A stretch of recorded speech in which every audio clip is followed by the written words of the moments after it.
Obrigado, gente. Melhor ainda seria viver isso. A gente canta canções belíssimas. Nós cantamos hoje Castelo Forte é o nosso Deus. Nós fizemos uma declaração linda de amor a este Deus por meio desta poesia. Mas como seria bom se nós vivêssemos isso que cantamos. O nosso grande desafio talvez seja esse. Em momentos quando nós estamos enfrentando lutas, dificuldades, a gente conseguir trazer para a vida real, para o dia a dia, para a prática, tudo que nós verbalizamos em nossos momentos de celebração, nossos momentos de comunhão como o corpo de Cristo, como igreja. Eu fico imaginando o quão difícil é a gente processar tudo isso que a gente diz na hora do vamos ver. Eu já vivi isso. Momentos difíceis de crise, dificuldades, lutas que me fizeram questionar se esse Deus que nós tanto verbalizamos e dizemos crer realmente está presente. E se está presente, por que as coisas acontecem da maneira como acontecem?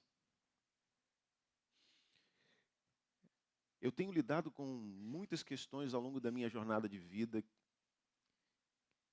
que geram crises de fé. E esse livro aqui, ele está repleto de crises, de homens e mulheres que viveram crises intensas e profundas de fé. Então nós não somos diferentes. Porque esses homens são pessoas de carne e osso, pessoas de verdade, assim como eu e você. Eu fico a imaginar como é a cabeça de pais tendo o seu bebê, como o Pedrinho que estava aqui agora sendo apresentado. Lindo, Pedro. Tendo que estar numa UTI, com dificuldade respiratória, com os batimentos cardíacos acelerados. E a gente impotente diante daquela cena como pais, tendo que tão somente acreditar e crer que esse Deus que nós cantamos e verbalizamos e testemunhamos para tantos outros que nós cremos, que Ele está presente. Mas às vezes a gente se depara com crises na nossa fé. E a nossa série hoje vai falar sobre isso. O cristão ateu é aquele que, crendo em Deus, verbalizando crer em Deus, ele vive como se Deus não existisse. Nós já estamos no terceiro episódio. Semana que vem nós estaremos encerrando essa série. Mas eu queria falar um pouquinho sobre: será que Deus de fato é justo? A chamada que fiz ontem, no finalzinho da tarde, a respeito disso, eu declarei: Deus não é justo conforme, de acordo com aquilo que a gente pensa. Deus não é justo da maneira como nós pensávamos. Alguns talvez se assustaram ao ouvir isso, né? Porque a gente fica logo com a primeira frase, a primeira sentença na mente: Deus não é justo. Mas como assim Deus não é justo? Porque esse é um dos atributos de Deus. E como é que é isso? Que heresia é essa? Não é heresia maior do que a que eu vi acontecendo aqui agora há pouco. Um homem chegando aqui nesse lugar e trazendo uma bolsa, entendeu? Entregando uma criança depois de ter lido um texto dizendo assim: ensina o teu filho no caminho que deve andar. Lamentável, lamentável. Vou pensar muito bem a respeito de quem que eu vou enviar para o seminário. Nós, como comunidade, precisamos pensar, entendeu? Ter mais sabedoria na escolha dos candidatos ao seminário. Brincadeira, gente. Só um parêntese. Mateuzinho recebeu alta, mas não está de alta hospitalar, ele não está em casa. Mateuzinho, ele ainda encontra-se no Adventista, requerendo cuidados, sendo ainda monitorado. Ele recebeu alta da UTI por questões de cuidados médicos para não expor a criança de tão pouca idade a tantos vírus, a tantas questões que numa UTI nós temos acesso, ficamos expostos. Fecha parêntese. Vamos continuar orando pela vida do Mateuzinho, ok? Mas, como eu disse, eu comecei a chamada dessa nossa série falando a respeito, questionando, colocando essa questão. A vida ela não é justa e essa é uma verdade inquestionável. De fato, nossa vida não é justa. Quando tragédias, essas tragédias inexplicáveis, elas nos alcançam, como a que nós vivemos há 4 anos atrás, da pandemia, onde foi um caos no mundo inteiro. E nós vivemos aqui em Manaus situações terríveis e traumáticas que nós carregamos as sequelas dessas traumas até hoje. E hoje, olhando para o sul, os nossos irmãos do sul do nosso país, e vendo a dor e vendo a tragédia, cada dia que passa, cenas terríveis e piores atingem o nosso coração, a nossa alma. Às vezes essas tragédias elas alcançam a nossa vida pessoal, situações que nós estamos vivendo no nosso dia a dia, seja no âmbito da vida financeira, do trabalho familiar, tragédias em cima de tragédias, e quando a gente já está caído no chão, acabado, ainda a vida vem e dá-lhe um chute na costela da gente, como que um ato de misericórdia, né? É muito difícil lidar com tudo isso. Se Deus é justo, então por que que os perversos sempre parecem prosperar, mesmo quando os fiéis estão sofrendo? O salmista fez um questionamento assim. Se Deus é justo, por que não faz alguma coisa em relação a todas as injustiças do mundo? Diante de perguntas como essa, parece razoável a gente então chegar a uma definição muito simplória, mas que habita o nosso coração. Ou Deus não é justo, ou ele é impotente. Ele não pode fazer nada. Na hora da crise, na hora da dor, na hora da angústia, na hora do desespero, na hora que você está inserido no caos, no meio da tragédia, pensamentos como esses visitam a nossa alma, o nosso pensamento, os nossos sentimentos e nos põem num lugar típico de um cristão ateu, aquele que crê, mas vive como se ele não existisse.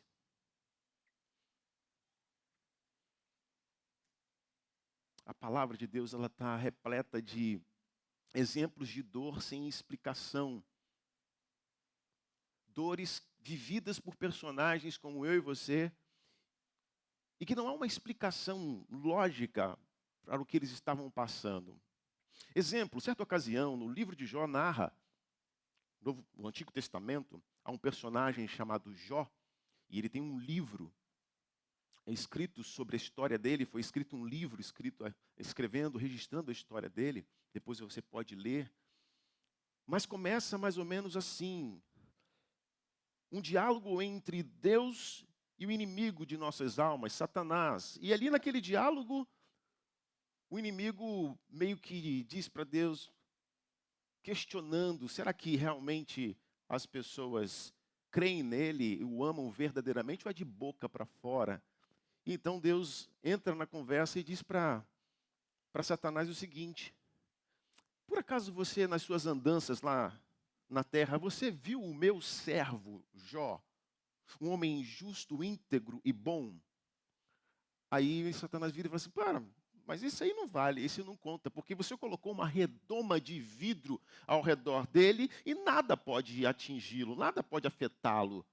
Então ele te adora, ele te ama por conveniência, mas não de fato, realmente. Se ele passasse por dificuldades, eu duvido que ele teria a mesma postura.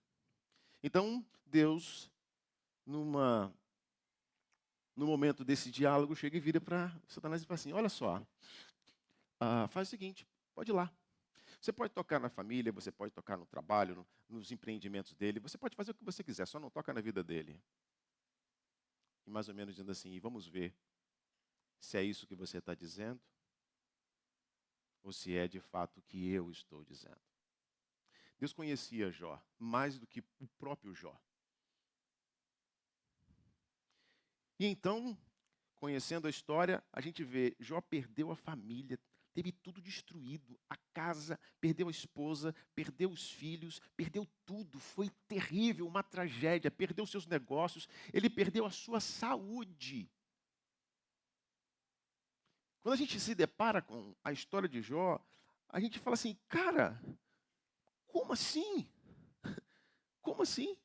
Por que Deus permitiria que alguém tão fiel durante anos pudesse perder tudo isso, exceto a vida?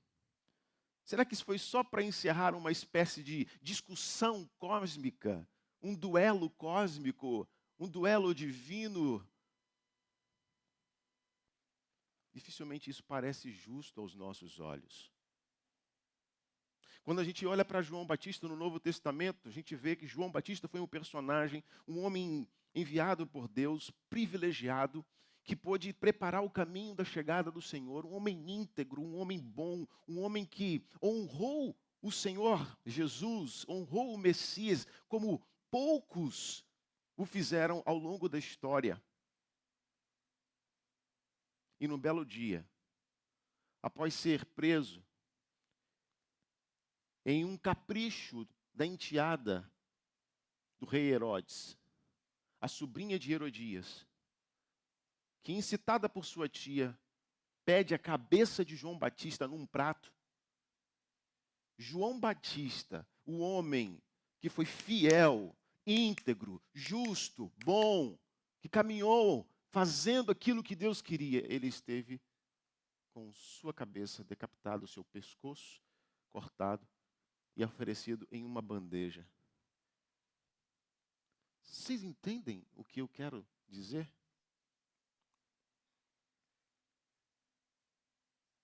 E quanto a Cristo, o próprio Filho de Deus? Diante de Pilatos, estava ali um homem que tinha nas suas mãos alguns poderes, poder esse de decidir dar a liberdade para alguém que havia curado, libertado, feito bem, mostrado o caminho para tantas almas aflitas, ou então libertar Barrabás, uma espécie de terrorista da época. Se nós pudéssemos comparar, talvez, um Osama Bin Laden da época. E ele escolhe, então, covardemente, transferir essa responsabilidade para o povo, numa espécie de tentativa de melhoria da sua popularidade. E ele, então, diante do povo, diz: quem vocês querem, Barrabás ou Jesus? E o povo escolhe Barrabás. E o inocente paga o preço. O inocente, ele leva a condenação, enquanto que o culpado, ele foi libertado. Quando eu olho para coisas assim, olhando o texto bíblico, a gente tem a tendência para a exposição, talvez até te desacreditar nesse livro. Sabe?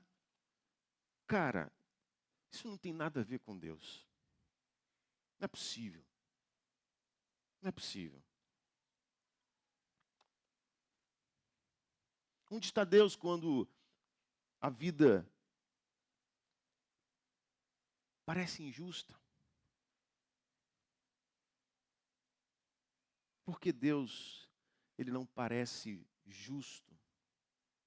E aí você pode se fazer algumas perguntas tentando processar algum tipo de dor que você possa estar vivendo nesse momento.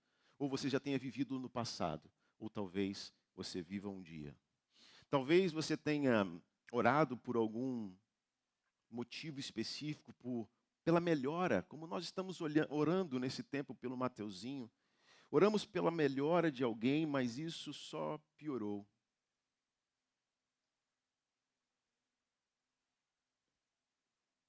Talvez esteja sofrendo em razão de atos pecaminosos que outra pessoa cometeu. Alguém errou e você está pagando o preço pelo erro de alguém.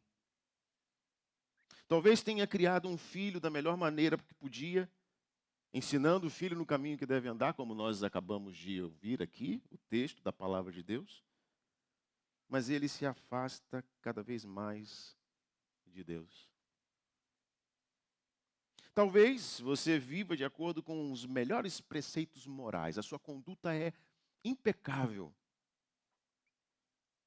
E suplique talvez a Deus por conta de se guardar, por conta de querer viver algo diferente do que a sociedade apregoa.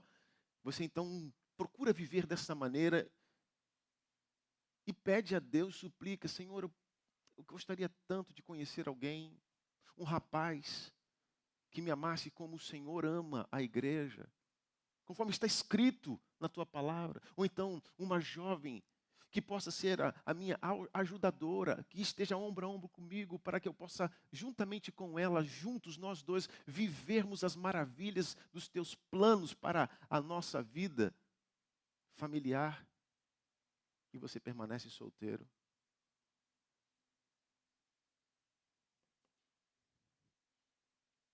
Talvez você tenha feito tudo o que sabia, mas tenha a sensação de que a vida lhe aplicou um golpe baixo. E agora que você já caiu no chão, ela vem e te chuta. Talvez você esteja tentando enxergar um propósito por trás do seu sofrimento. E isso comece a cobrar de você um preço. E um preço que exige fé.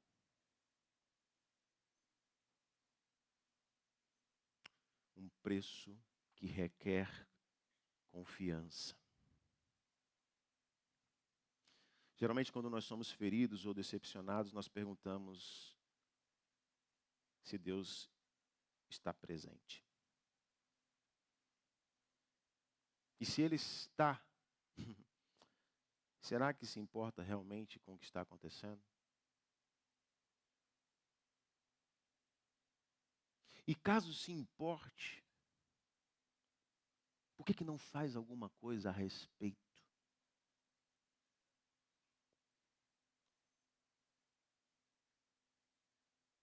Eu quero dizer para você que Deus entende quando nós fazemos esse tipo de pergunta. Deus, Ele entende quando nós chegamos neste lugar de questionamentos. Ele nos compreende.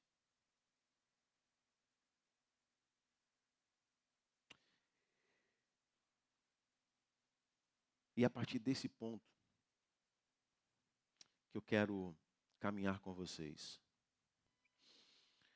Quando a gente olha para esse tema, a gente chega à seguinte conclusão: os cristãos ateus, eles agem como Paulo lhe descreveu lá em Romanos, capítulo de número 10. Romanos 10, o verso de número 2. Romanos capítulo 10, número 2. Ele diz algo que se enquadra muito bem ao que os cristãos ateus experimentam. Paulo diz assim: posso testemunhar que eles têm zelo por Deus, mas o seu zelo não se baseia no conhecimento. Lembra que nós falamos no primeiro episódio do que é conhecimento? Conhecimento não é simplesmente o conhecimento intelectual, mas é o conhecimento que vem do relacionamento. Conheçam e prossigam em conhecer o Senhor. É o conselho de Oséias. O meu povo perece, padece por falta de conhecimento. Substitui a palavra conhecimento por relacionamento. E você vai entender o sentido que a palavra quer nos dizer. Então o texto está dizendo que são zelosos por Deus, mas o seu zelo não se baseia no relacionamento, no conhecimento. Não sabem realmente quem é Deus. Portanto, ignorando a justiça que vem de Deus e procurando estabelecer a sua própria, não se submeteram à justiça de Deus. O grande fator que nos leva a momentos de crise, pensarmos que Deus não é justo, acharmos que Deus não é justo, é por conta do nosso senso de justiça. É por conta da justiça própria que nós desenvolvemos a partir da nossa queda. Nós somos herdeiros de Adão. E Adão, criado por Deus, perfeito em sua criação, ao cometer um erro, ao cair em pecado, Adão ele tenta desenvolver uma espécie de senso de justiça, a justiça própria. Então, por causa do pecado, por causa da falha, o pecado do homem, essa fonte de justiça que nós teríamos proveniente de Deus, ela foi corrompida. E o nosso juízo de valor ficou comprometido. E com isso, nós começamos a desenvolver, a estabelecer o que nós chamamos de a própria justiça. E Adão é o personagem perfeito para nós entendermos isso, porque depois do seu erro, depois da sua queda, da sua falha, Adão ele busca a própria justiça, tecendo roupas de folha de figueira, tentando maquiar, justificar, tentando fazer com que houvesse justiça cobrindo a sua nudez, conforme descreve lá Gênesis capítulo 3. Porém, o que a gente já entende olhando hoje para esse texto é que cintas de folhas de figueiras feitas pelas mãos humanas, pela mão do homem pecador, não são suficientes para cobrir a vergonha e a culpa que nós, todos nós, carregamos.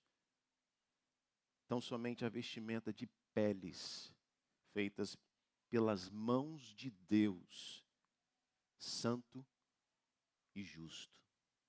Deus então olha para o homem, e ao olhar para o homem e ver a busca pela sua própria justiça, com os seus próprios meios, e vendo a total inadequação e incapacidade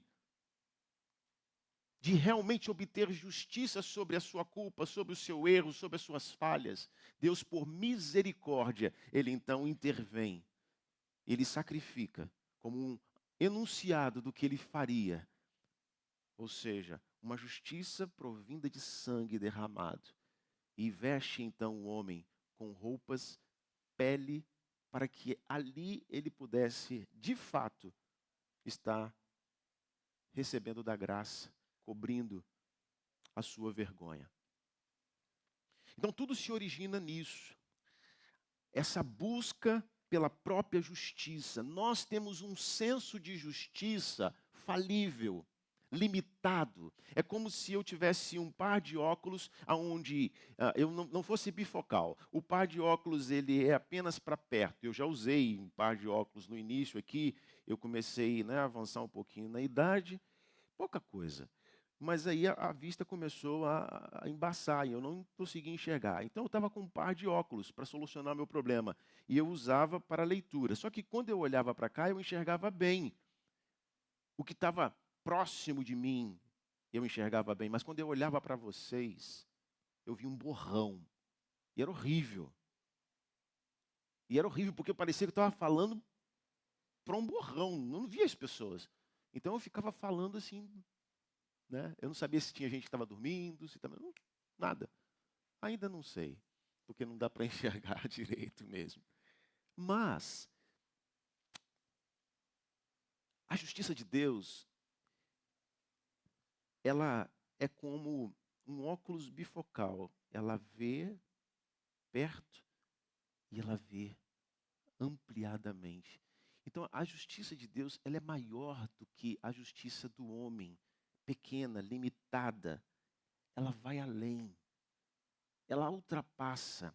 A justiça divina, ela não se encaixa nessa caixinha, nessa forma do nosso senso de justiça. Mas, Alexandre, então diz para mim, fala para mim, como é que eu sei se eu estou vivendo essa justiça divina, se é que Deus é justo? Então, como é que eu entendo isso? E o que me afasta de crer e viver isso? Bom, eu posso identificar alguns sintomas da justiça própria na minha vida e na vida de todos aqueles que são pecadores como eu. Primeiro, nós criamos o nosso próprio padrão ético e moral para julgarmos. Esse é o primeiro aspecto. A gente cria padrões para julgar o que é certo, o que é errado e principalmente o outro. Criamos um mecanismo de compensação, erros e acertos para nos justificarmos.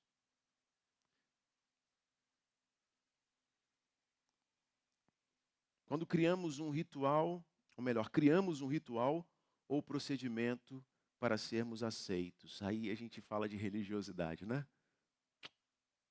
A gente cria ritos na tentativa de sermos aceitos. Lembra que eu falei aqui?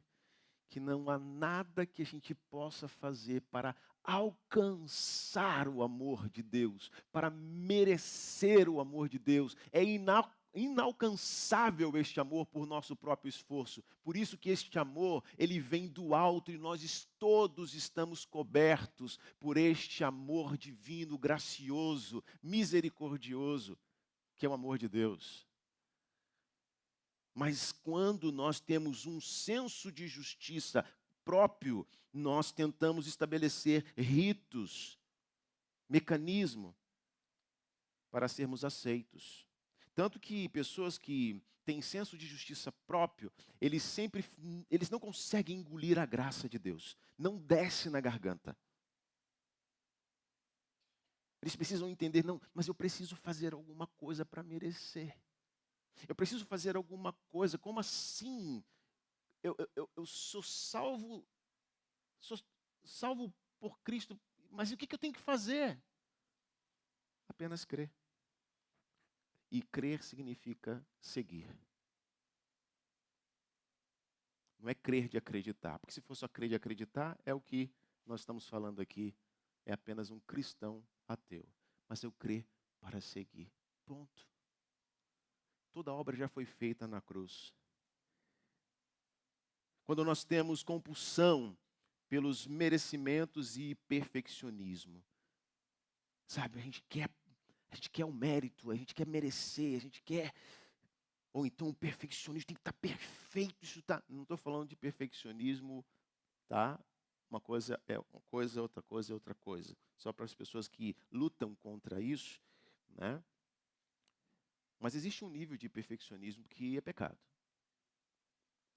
E a gente precisa entender isso à luz da palavra de Deus, para sermos curados por isso. E eu falo de mim mesmo, porque eu sou um cara chato com esse negócio de perfeccionismo. Mas Deus tem sido gracioso comigo, já tem quebrado muita coisa em mim. Quando temos compulsão pelo fazer mais do que pelo ser.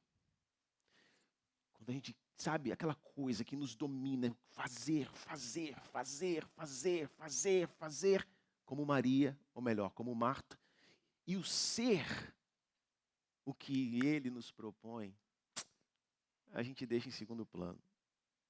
Aí a gente quebra no meio do caminho e depois fica perguntando, perdido, quem nós somos, o que eu sou.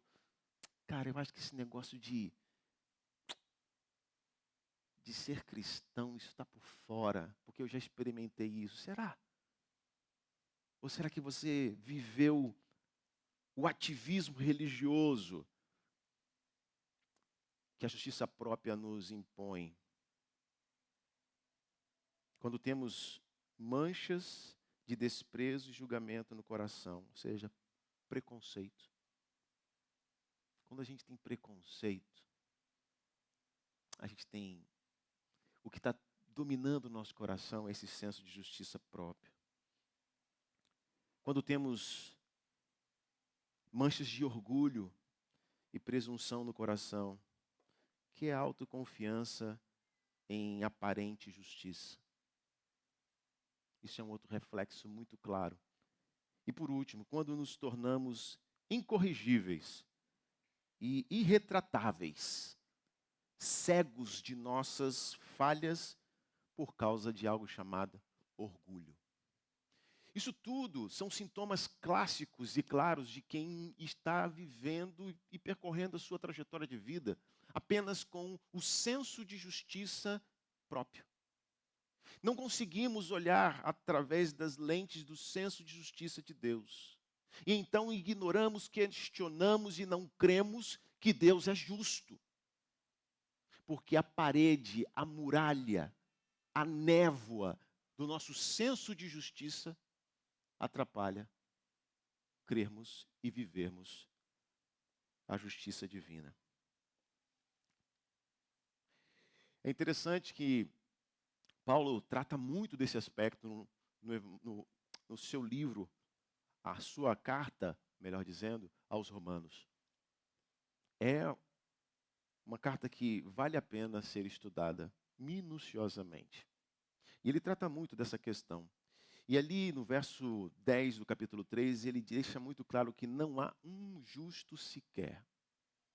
Então não adianta nós querermos ter um senso de justiça próprio se nós não somos justos. Em nossos pecados e delitos, nós somos margeados, todos nós, pelos pés da cruz. Somos todos pecadores, falhos, maus, ruins. É isso que somos.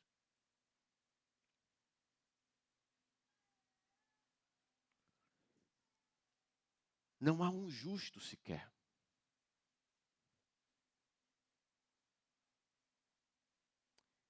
E é por isso que nós precisamos abrir mão do nosso senso de justiça própria,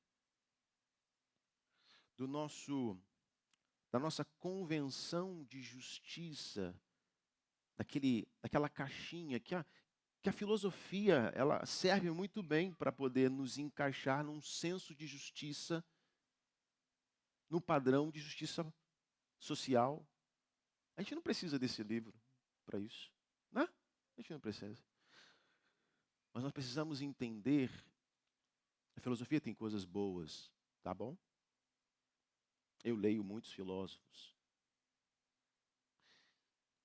Mas a filosofia não submetida à sabedoria divina é coisa vã.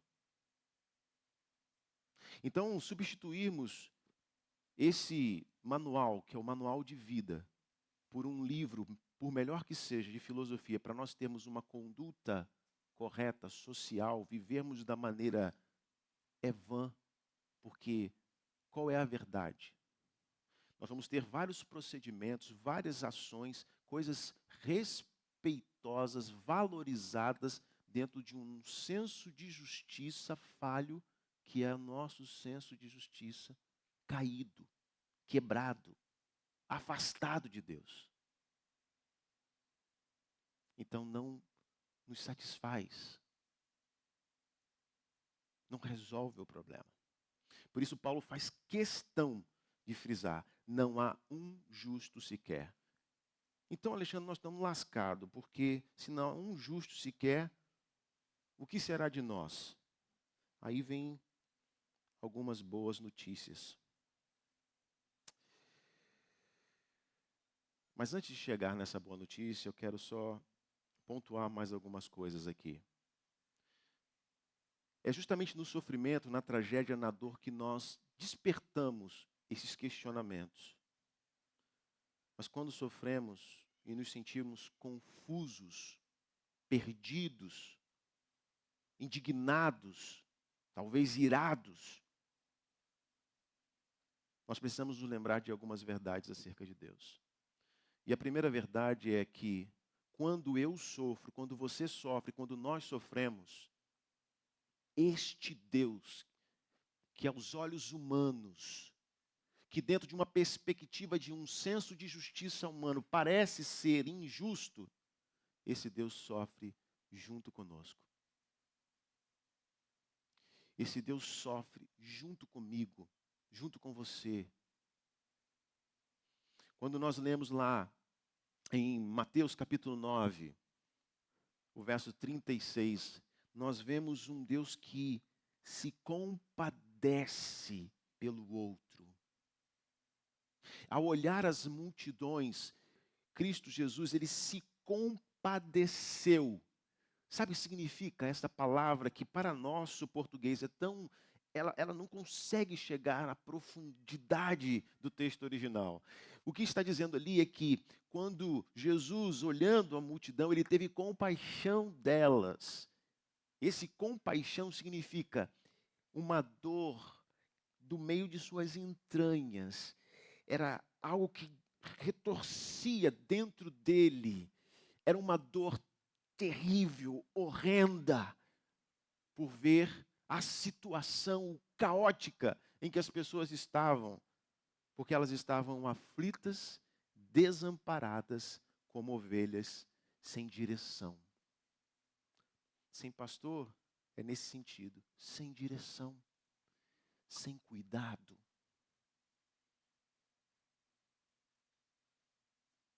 O Senhor, ele sente as nossas dores, tanto que em determinada ocasião, quando um amigo próximo, Lázaro, morre, passa-se alguns dias e ele chega até o local onde estavam todos ali, reunidos, chorando a morte de Lázaro. Jesus, em um dos menores versículos da palavra de Deus, Jesus chorou.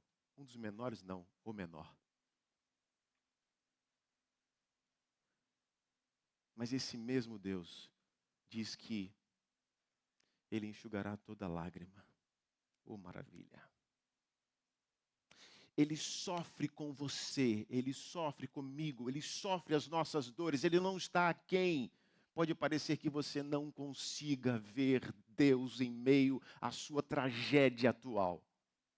Mas a verdade é que Ele está sofrendo tanto quanto ou muito mais do que você sofre. Porque Ele é um Deus que tem empatia por nós. Ele se colocou no nosso lugar. Ele se fez como um de nós. Para sendo diante da injustiça, ou seja, diante da situação de que todos nós não somos justos, somos injustos, Ele pudesse justificar-nos nele próprio.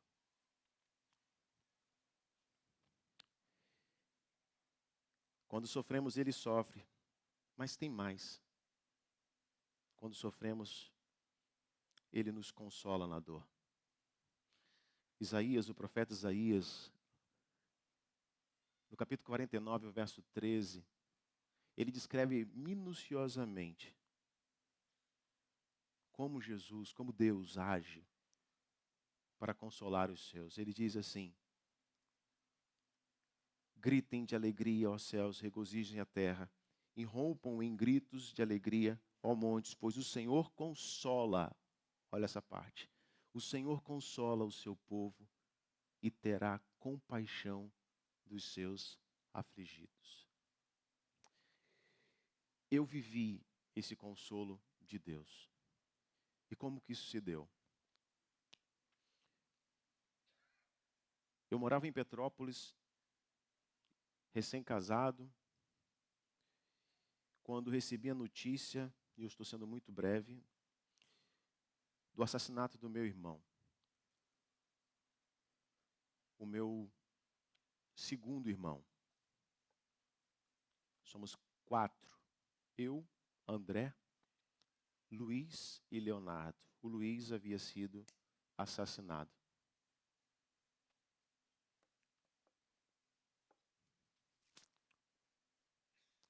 E naquele momento, quando eu vi aquela tragédia estabelecida na minha família, na vida dos meus pais, na vida da minha mãe, na minha vida,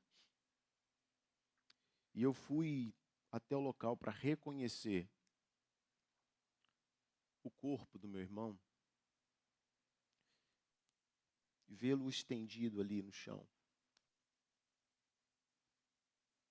Foi algo muito, muito difícil, traumático, doloroso.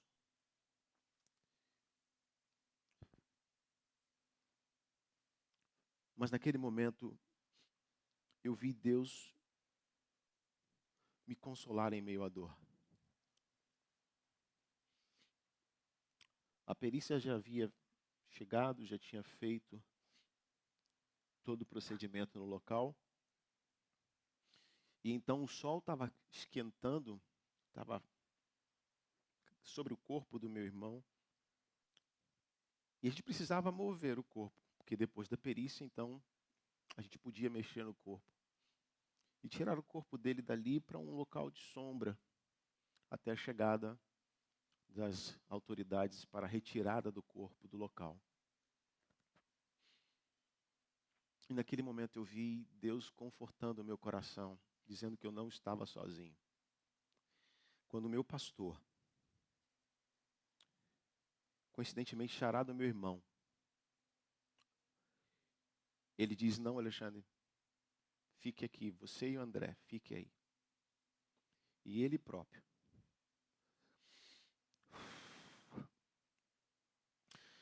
pegou e carinhosamente cuidou do corpo do meu irmão,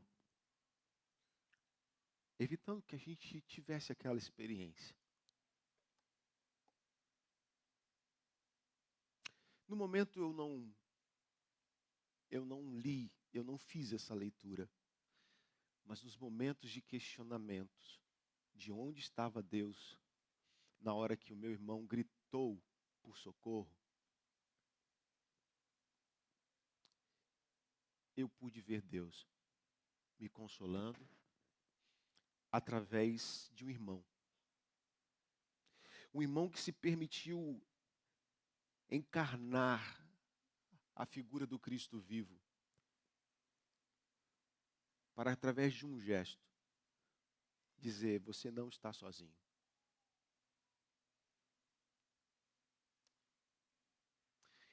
E desde o primeiro episódio eu tenho dito que nós somos braços, mãos e pés do Criador.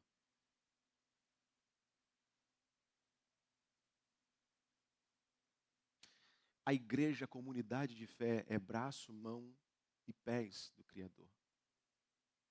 E quando a gente questiona se Deus é justo, quando a gente questiona aonde está Deus, nós precisamos ser a resposta para essa crise de fé da nossa sociedade.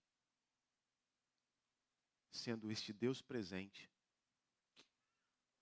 sendo esse Deus justo. Mas, Alexandre, nós somos todos, não há um justo sequer, nós não somos justos. A questão é que em Cristo Jesus nós fomos justificados. E por conta disso, nós podemos levar a boa notícia de que esse Deus é justo. Para nossa felicidade, Deus está presente conosco sempre nas adversidades, nas aflições, mas principalmente em nossa dor. Ele faz questão de se revelar a nós através de pessoas simples, falhas, imperfeitas, mas que Ele usa para revelar o seu amor e a sua justiça. O salmista deixa claro isso, que nos momentos de celebração, de alegria, a gente percebe e temos motivos de nos alegrar, porque Deus está presente, mas nos momentos de dor também. Em Salmo 145, ele vai nos falar isso, a partir do verso de número 8, a gente vai ver o salmista se alegrando, dizendo com alegria: o Senhor é misericordioso e compassivo, tardio em irar-se e grande em amor leal. O verso 9 vai dizer o seguinte, pode passar, por favor. Ah, tá. Deixa então eu abrir aqui, para ser mais... É porque hoje eu não passei os textos para minha querida Nath. 145, o verso de número 8 diz: o Senhor é misericordioso e compassivo, paciente e transbordante em amor. O Senhor é bom para todos.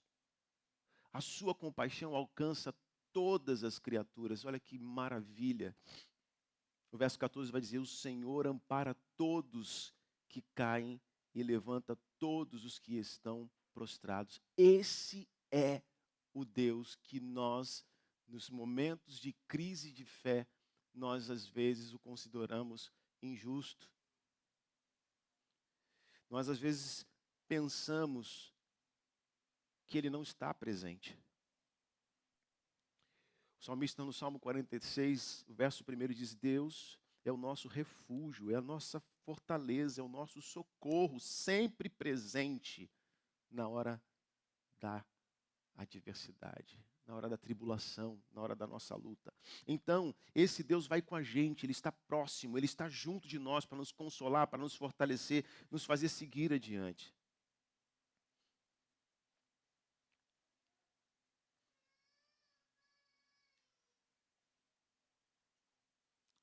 Mas eu quero te trazer uma boa notícia, e que tem a ver com a chamada que fiz para essa palestra. A boa notícia é que Deus, Ele não é justo.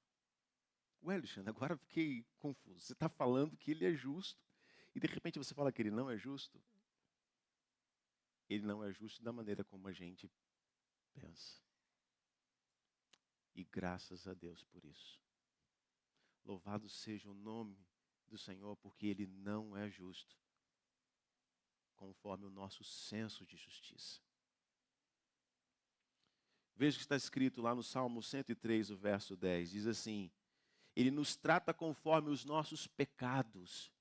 Ou melhor, Ele não nos trata conforme os nossos pecados, nem nos retribui conforme as nossas iniquidades. Uau! Deus não trata a mim, a você, a cada um de nós, de acordo com os nossos delitos. É isso que ele está falando. Deus não faz isso. Pois como os céus se elevam acima da terra, assim é grande o seu amor para com os que o temem. E como o Oriente está longe do Ocidente, assim ele afasta para longe de nós as nossas transgressões, a nossa culpa, a nossa sentença. Ele afasta de mim e de você. Então Deus, Ele não é justo de acordo com a nossa justiça, o nosso senso de justiça. Ainda não estou entendendo, Alexandre, como assim? A palavra de Deus diz que Ele é justo. E eu digo, sim, Ele é justo. Só que, Ele sendo justo, nós somos injustos. Nós, no nosso senso de justiça, fazemos com que Deus seja injusto. Entenderam? Mas qual é a verdade? Deus é justo. Mas a boa notícia é que Deus não é justo de acordo com o nosso padrão de justiça. Porque se Ele fosse justo de acordo com o nosso padrão de justiça, eu e você estávamos lascados.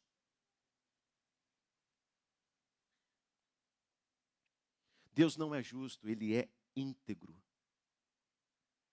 Deus não é justo segundo os nossos padrões. É isso que quero dizer. Deixa eu ilustrar isso, já caminhando para o final. Lembro-me no período do ensino médio. Apesar de não parecer, eu era bem popular no meu ensino médio. Eu andava com a galerinha que se destacava, sabe? Talvez por isso, né? Eu ia no bonde, né? No fluxo da galera. Mas eu tinha muito conceito no colégio, com os professores, tinha entrado em todas as outras salas de aula, era daquele cara, aquele tipo de pessoa que tinha bom relacionamento com todo mundo e principalmente com a direção da escola. Mas num certo dia, a minha turma, a gente passou dos limites, a gente aprontou, e aprontou feio mesmo, sabe?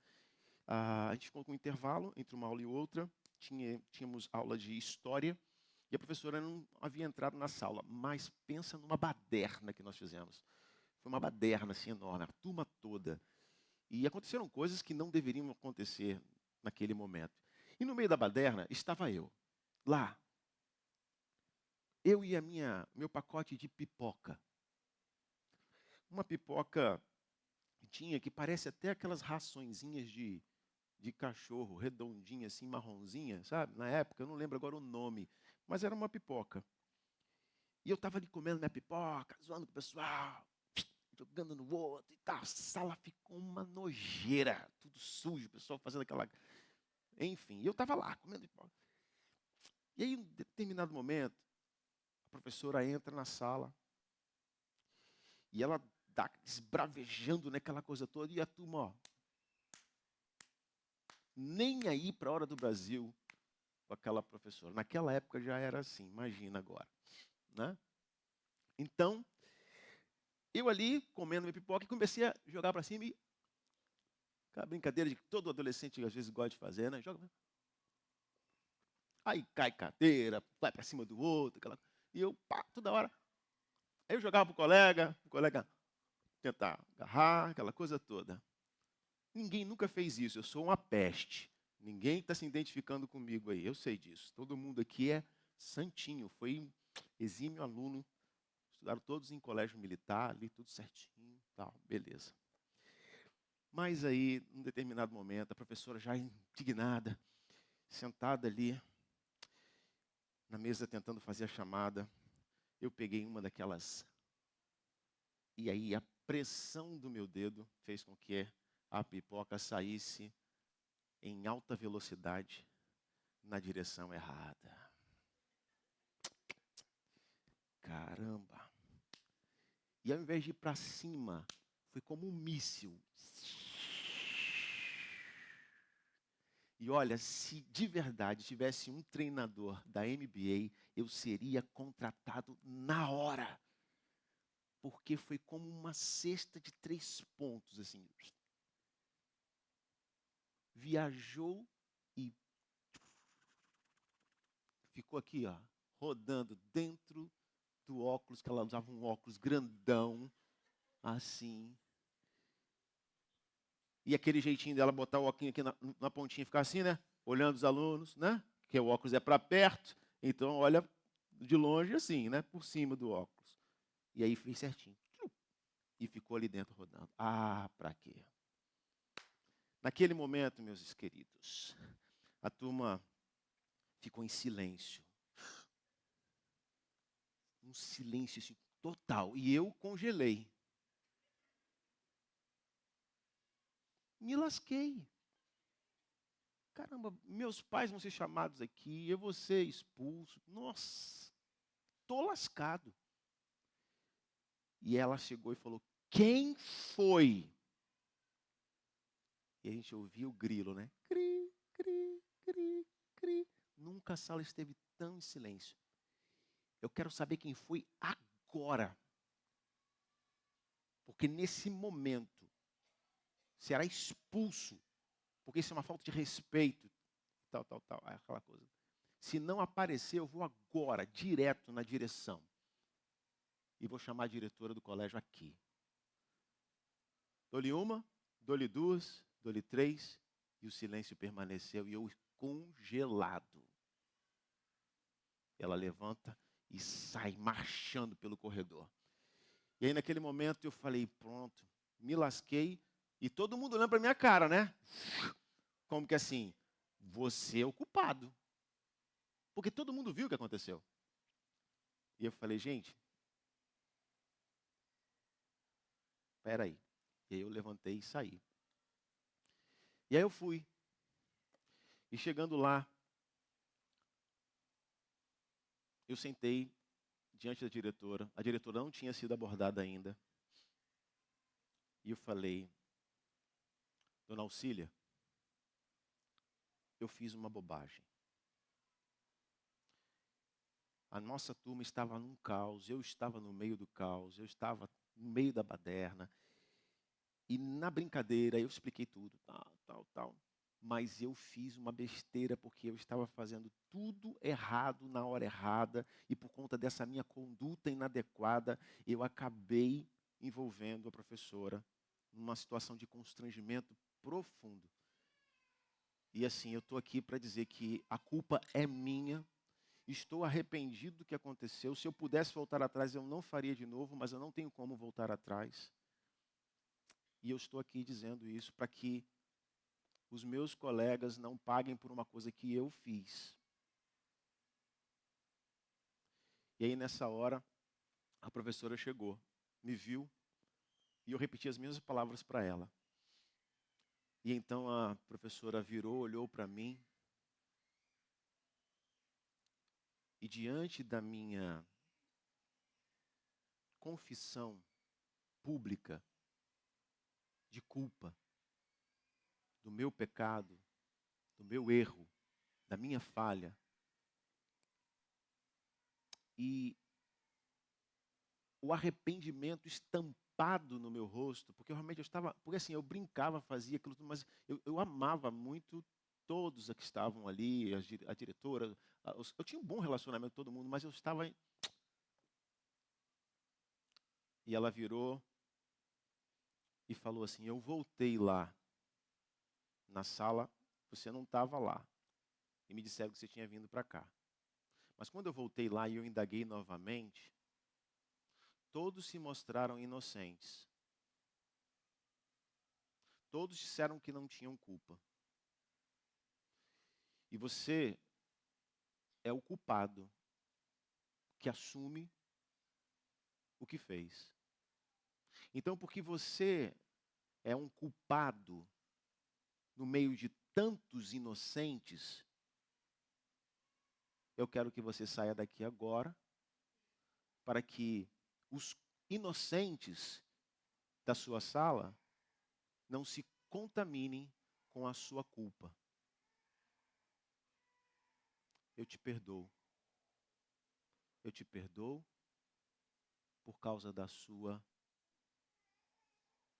coragem de admitir o seu erro e o seu arrependimento diante de tudo o que aconteceu.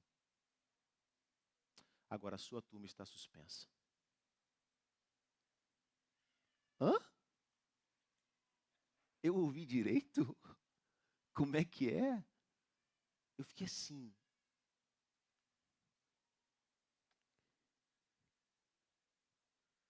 Isso pareceu justo?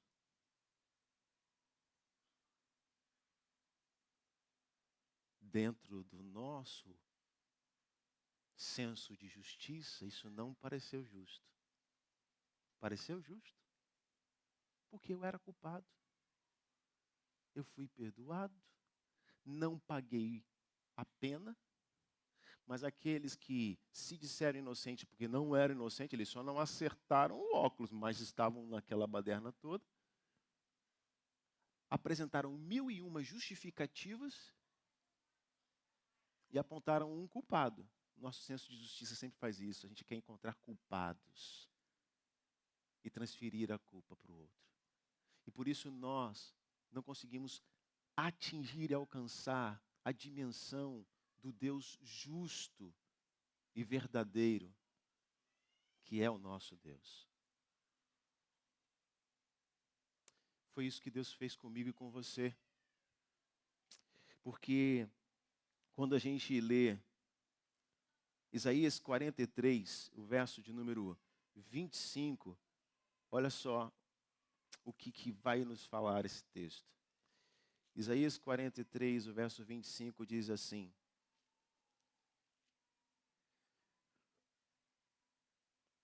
Sou eu mesmo, aquele que apaga suas transgressões, por amor de mim, e que não se lembrem mais de seus pecados.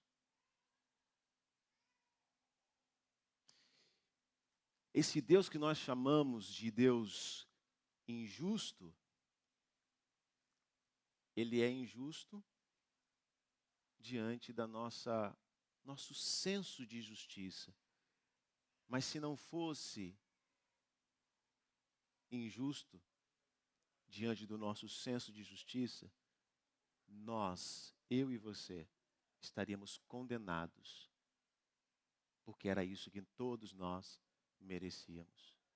Mas Deus é justo ao ponto de colocar-se no nosso lugar, diante da verdade de que todos somos pecadores e de que o salário, a recompensa, a consequência do pecado é a morte. Essa era a nossa condenação. Ele se coloca no meu, no seu lugar, fazendo justiça, morrendo por mim, por você, por todos nós, naquela cruz, para que nós pudéssemos, de injustos, nos colocarmos no lugar de justificados em Cristo Jesus, por seu imenso amor. Então nós precisamos nos lembrar dessa verdade quando nós estamos inseridos e mergulhados em processos de crise de fé, nos lembrando que nosso Deus, sim, Ele é justo. Ele pode parecer injusto dentro da nossa perspectiva, dentro do nosso senso de justiça, mas a verdade é que Ele é justo e a sua justiça nos alcançou. Por isso que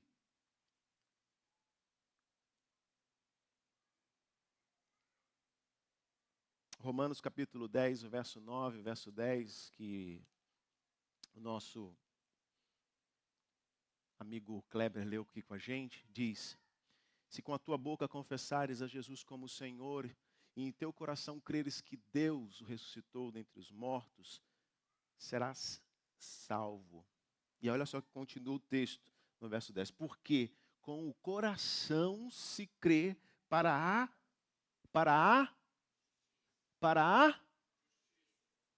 é necessário crer, mas também é com a boca se confessa para a salvação.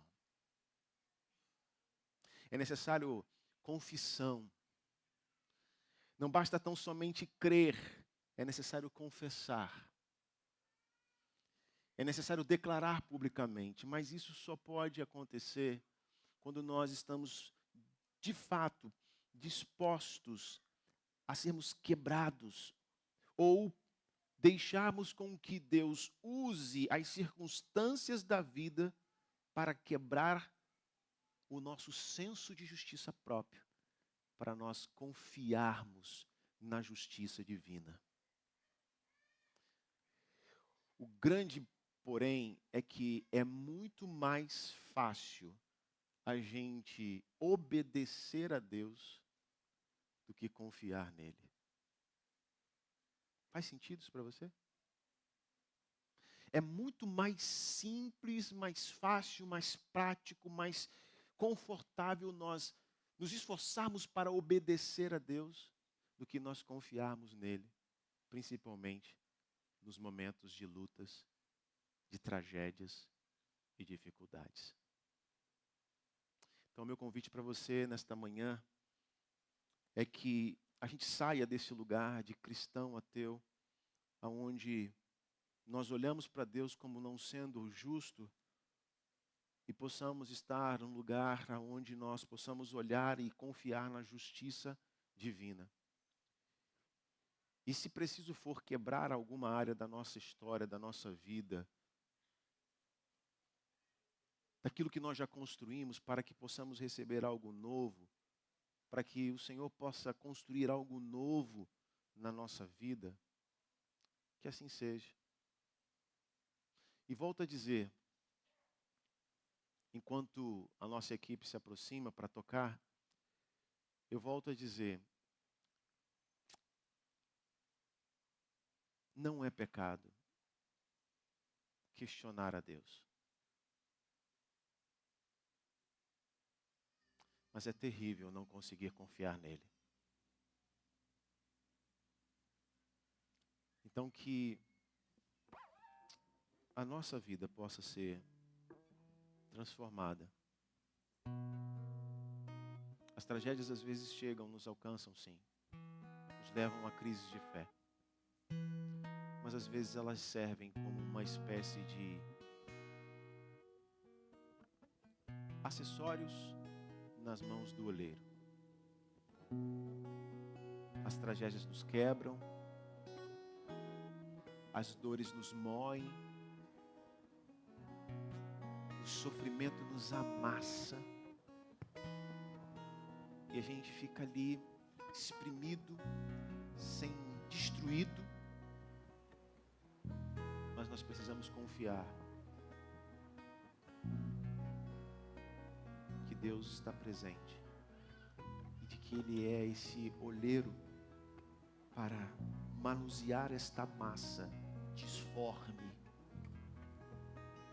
essa massa que já não sabe mais o que é de fato, como muitas vezes numa tragédia a gente perde o rumo, a gente não sabe mais do que nós nos tornamos, o que vai ser da nossa vida. E Ele então pega e Ele refaz, e Ele remodela, e Ele faz algo novo, assim como fez com a vida de Jó, e nos enche de propósito e de vida para a sua glória. Senhor, faça da nossa vida aquilo que Tu queres. Há muitos de nós que estão passando por lutas, provas, dificuldades imensas. Mas eu suplico que tudo isso de alguma forma concorra para o bem de cada um deles, de acordo com os Teus propósitos. Faça algo novo, Deus. Use as dores, as lágrimas. Use, Senhor, tudo isso que está no presente para que algo seja transformado e transformado para melhor. É a nossa súplica no nome de Jesus, hoje e sempre. Amém. Cante com a gente ainda em oração essa canção, pois ela diz muito da nossa realidade, mas ela também nos convoca a nos rendermos ao Senhor.